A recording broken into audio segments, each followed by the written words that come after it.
Hi, good morning. Welcome to Business. My name is Darryl Kwao. Chief Executive of the Volta Aluminium Company, Valco, Daniel Titus Glover, says the well-being of flood victims will be too huge for a particular entity to shoulder. He says the magnitude of the Akosombo Dam Spillage disaster requires both state and non-state actors to do their bit in ensuring affected persons do not lose out. Daniel Titus Glover made this known at Adidome in the Volta region, where the company presented relief items to flood victims. Tama correspondent Kwame Yanka has more. Of empathy for flood victims following overflow of the Volta River upstream and those downstream directly impacted by the spillage of the Akosombo Dam is inevitable.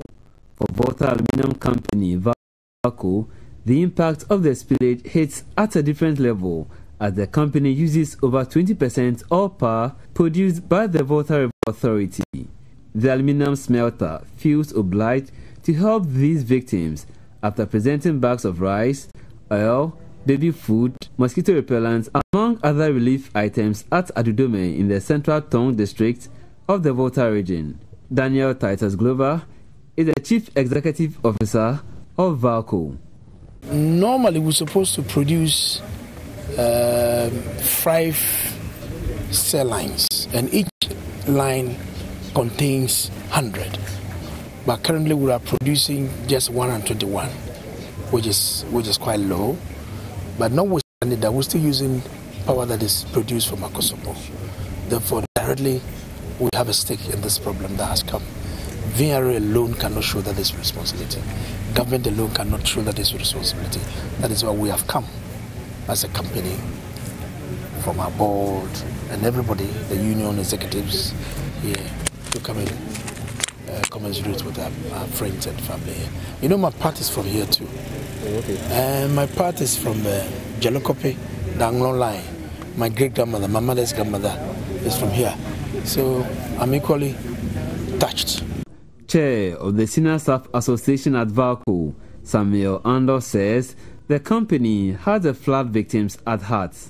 Yeah, so the reason why we are here this morning is to come and show our love to our brothers who have been affected by the spillage.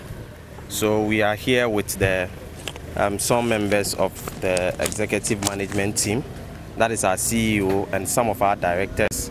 We are also here with some of our union executives and members and some other management of Valco to come and support our brothers who have been affected by the floods. We presented some boxes of oil and mosquito repellent and some rice and toiletries to the affected people in this community, and some baby foods, and some clothes.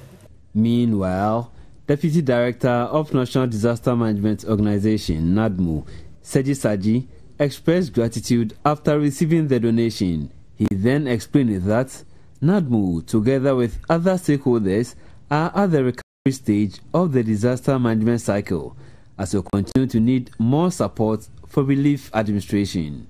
Okay, so in the recovery stage, we are also doing an assessment as to the extent of contamination of those particular areas that have been affected. And the UN Interagency Working Group is partnering organizations such as the Ghana Institute of Engineers, EPA, NADMO, VRAs, and all others to make sure that they propose solutions for us to go ahead and do decontamination, disinfectation, fumigation, and also look at the structural integrity of the buildings as well, so that the place will be habitable for affected persons to move back in. Valco has appealed for support for flood victims in all affected areas.